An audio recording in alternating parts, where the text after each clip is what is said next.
Today we'll talk about how can you fix this problem or know how you can do that on your Microsoft Edge app. So all you have to do is you just click here on settings, click on it here, and you just click here on settings here. It's going to show for you list like this here. So then you go down, just keep going down here. So then you click here on apps.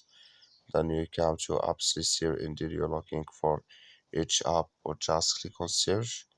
Then here add each app, just click on it here. So then it's going to take you to this list here. Click on for stop, click on OK. Then you go down, just click here on storage. Come to storage list here. Just click here on clear cache. Then all you have to do, just turn off your Wi-Fi and turn on it again. Then it's going to work with you. That's all you have to do. Thank you for watching. Don't forget to support us by liking, subscribe.